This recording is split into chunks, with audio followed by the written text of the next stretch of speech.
this is Tisa with Green Organic Love. This morning we will be going on our September garden walk. In this garden walk, I will show you the ups and downs in the garden, what the heat has done to my mind, and how it has changed the way I start seedlings and the way it has changed the way I care for my garden. How knowing my zone has also changed what will be in the fall garden. Stay tuned and I'll be right back with that garden walk. Okay, everybody. It's time to do the September garden walk. This is what you see when you come out of this backyard, of my back door. And there needs to be some much needed cleanup back here, but I've been busy. Once the children start school, it's busy from here on out. So most of the time, I'll probably have more time to get out here on the weekends. But as you can see, the sunflowers opened. I'm so excited about that. But like I said last month, they're facing the sun, which is not in this direction. And here's the corn. I'm so excited about this corn, y'all. This is the first time I've grown corn.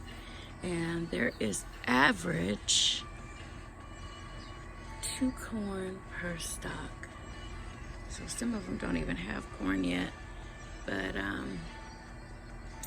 the ones that are taller have 2 each. Just come around here. The treatment that I did a couple of days ago took a few days to work, but it is working. These aphids are falling back. Just needed to be patient and let the neem oil and the solution, the organic solution that I sprayed on it, work. And so, am I learning to be patient in this garden? Possibly. Possibly. But here's the corn. I just love coming out here looking at it.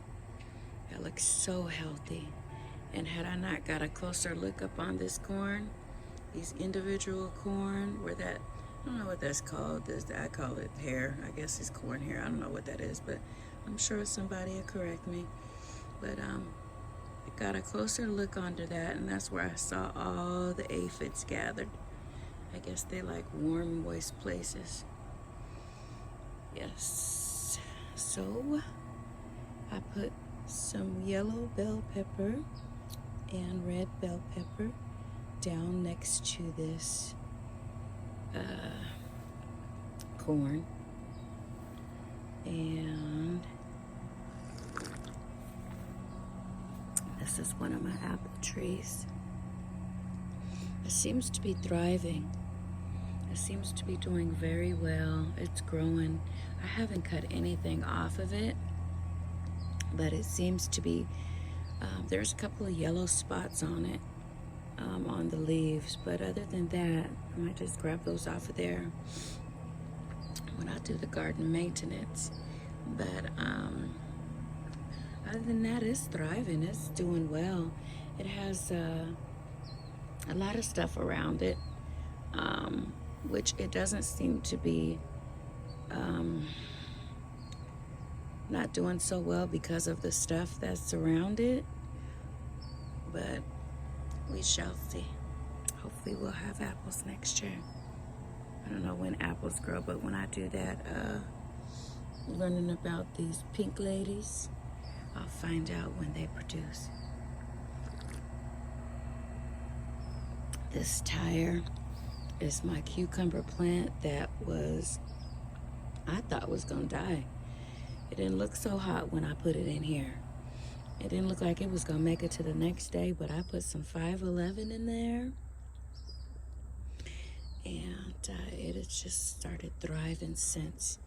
In here you will see that I combined a strawberry, and around it is some Russian kale, and it's growing but at a really slow rate. There's more in here too, as you can see. Yeah, they're coming together.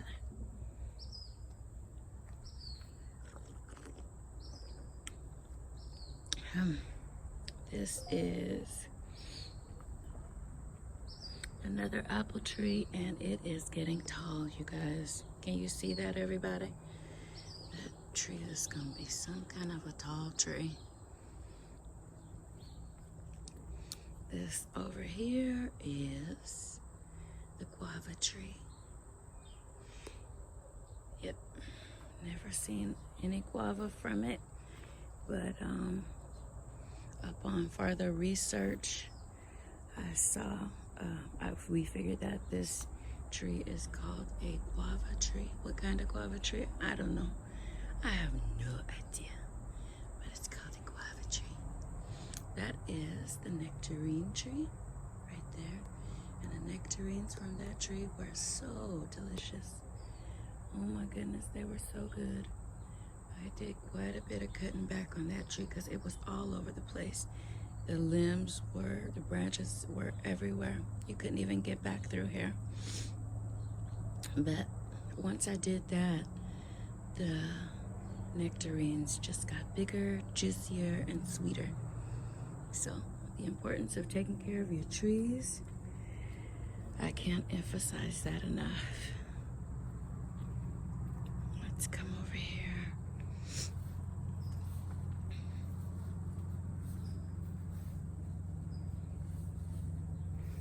These are, oh, back over here. I don't know if y'all remember, but last month I put some compost, some of my pulp from my juicing over here, and it did some stuff. What I'm finding with the compost is that I actually, the pulp that I put under there, the food scraps, I need to let it sit for at least 30 days. Because what I'm finding is when I come back to it, the worms and all those microorganisms, look right there. There was a hummingbird. All those things that are happening under the soil, it becomes sunken in about a month later, about 30 days later. And so if I plant seeds on top of it, or if I pack dirt on top of it, you will see, if you get a little bit closer, that the ground is kind of sunken in, because those worms and all that stuff under there have cleaned those food scraps up, honey. It's gone. They gone. Gone.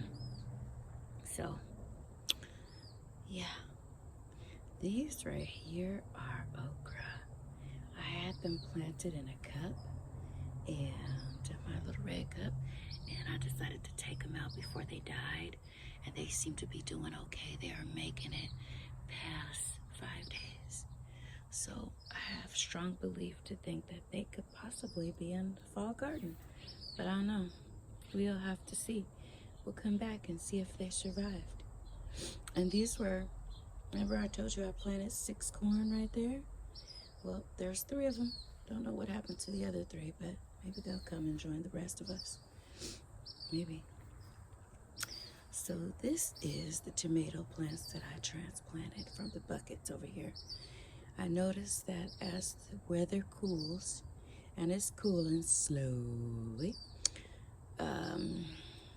these are starting to bloom. These hadn't bloomed. I don't think these have ever bloomed, but these are blooming. So I'm very excited about that. I think I'm gonna have some tomatoes.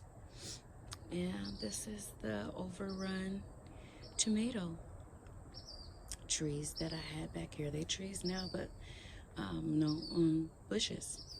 But they have suckered everywhere. They have suckered out all over here, everywhere. So I'm not sure where to start with them. I'm so anxious to get some tomatoes off of these doggone things. So far, with all the tomato trees that I got, I've only got 2 tomatoes. So I'm not cutting anything as far as a tomato back right now. I know a lot of you are talking about pulling up tomato trees because they're dying back, but it seems that in this zone, which is a zone 9B, we seem to be getting a later fall. And what I mean by that is in the other zones that seem to be cooler weather, y'all are already experiencing a lot of rain, a lot of fall type weather, a lot of cooler weather. You seem to be able to grow these tomatoes still because of the cooler weather, and mine's just really just stopped. The heat, they still produced flowers, but no tomatoes at all. But I'm really hopeful. I'm really thinking that there's gonna be some tomatoes coming from one of all of these blooms. Look at that, blooms everywhere. Look at my beets, you guys. Some little critter came through. Do you see that one next to it? I gotta weed this stuff. But if you look right there, you'll see that there's parts of a beet coming out of there. Beautiful. Yes. So I'm excited.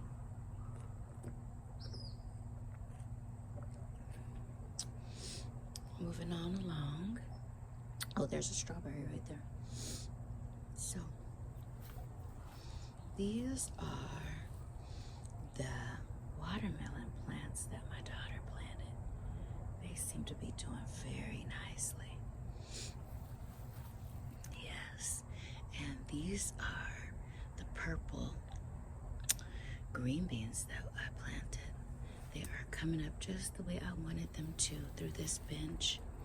Look at that. Can you see that little flower? I'm hoping to have something coming real soon off of those.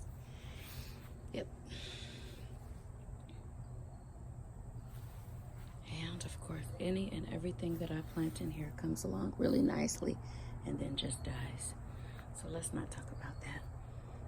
Everything that comes in here comes on really nicely and then it just dies very soon after.